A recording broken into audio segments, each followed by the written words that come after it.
So now I want to talk about failure. And it's probably one of the things that you love to do the most. Maybe not. But a lot of times we all fear failure. We fear being wrong. We fear that something's going to not go right. But the problem is that you're viewing it the wrong way, because failure is such a positive thing. Failure can be an amazing thing to transform your life and get you where you want to go. Because when we start viewing it from a different perspective, what we do is that we give it the seeds to really give us the opportunities that failure is for. A lot of times what happens is that people look at failure and they think that it defines us. We get attached to that failure and think that it is who we are instead of seeing it for what it is.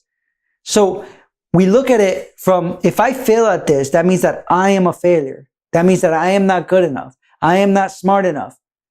But most people don't realize that failure is an opportunity.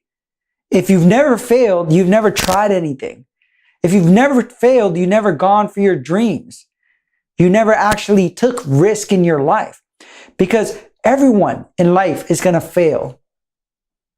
And that's part of the growth process, part of the learning process, part of going and getting the things that we want to get. So part of becoming confident is releasing the risk. And what I mean with that is that you have to release the perspective of what failure means. And one of the things that we do when we ever launch a business, a lot of people say, so how do you do all these things? You know, how have you created this business and done this and that? But what happens is that we fail as much as possible from the get-go. We just deep dive into whatever we're doing. Why? Because by failing quickly, we know what we're doing wrong and we can right the ship. But if we never try, because we're attached to what we fail, if it defines us, we're never going to be fully confident in anything. Because to become confident, we have to become competent. And the way you become competent is by making mistakes and learning from those mistakes. So how can you shift that? And you shift it by being open to being wrong, open to failing, open to learning. So do something you're actually afraid of. And the way I look at it, if I'm not actually afraid sometimes of what I'm doing, then I'm not pushing myself. I'm becoming too complacent. How am I going to build my confidence to the next level, the next step, achieve more, live life more abundantly in every aspect of my life if I don't take that next step? So once I'm not feeling any fear whatsoever, I know that I'm not pushing my boundaries. I know that I'm not expanding. And what happens is that as you fail, even take the steps, you learn from that failure, and then you do it right the next time. What you're doing is that you're developing a record of success behind your failures. And you're starting to recognize that those failures are just stepping stones. Now, don't get me wrong. If you keep failing at the same thing over and over and over and over again and keep doing the same thing, it's probably that you're doing it wrong. And sometimes people come to me, it's like, I want to be more confident in this area, but every time I fail, and I've tried everything, and I'm still failing at it. And I ask her, okay, so what have you done? Tell me, list out all the ways that you've tried. And they tell me like one thing. And then they're like, yeah, and I almost tried this one. And it's like, okay, what else have you tried?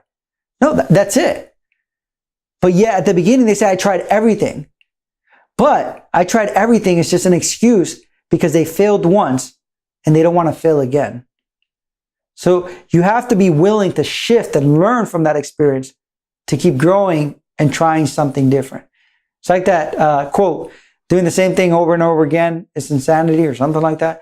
But it's remembering that you can shift yourself. And if you're not afraid, you're not growing. At the same time, sometimes that failure and not trying, deep diving into something and just doing small things enough that we know we're going to fail, but not going to really learn anything from it, is sometimes what we do to stay in that comfort zone, because then that dream stays out there. What we want to create confidence in just stays out there, just barely reachable, but it stays alive. In our mind, if we fail fully, really trying, then that means that the dream's not possible. That means that we can't really be confident in specific areas of our life. Because again, we're looking at failure in the wrong way. So at the same time, there's sometimes, again, what I'm trying to say is there's benefits of not developing confidence. Because if we had confidence, how would our life change? What would we do different? Would I really go for that? Or would I go for this?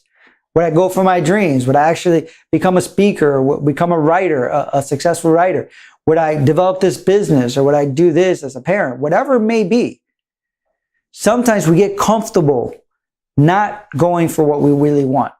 So there's benefit to not developing confidence. So again, change the way that you see failure. Because if you can start seeing failure as an opportunity, it will build your confidence tremendously. Because then you're going to see that failure is just a stepping stone. But to do that, every time you fail, you got to ask yourself, what did I learn from this that's going to help me grow, that's going to help me develop, that I can do something differently? And if you can do that, you're going to get the most value out of that failure because you're going to get all the information, all the lessons that that step has for you so you can grow. And that's all failure is. It's a lesson for you to grow in the area that you want to develop the confidence in. Hope that helps.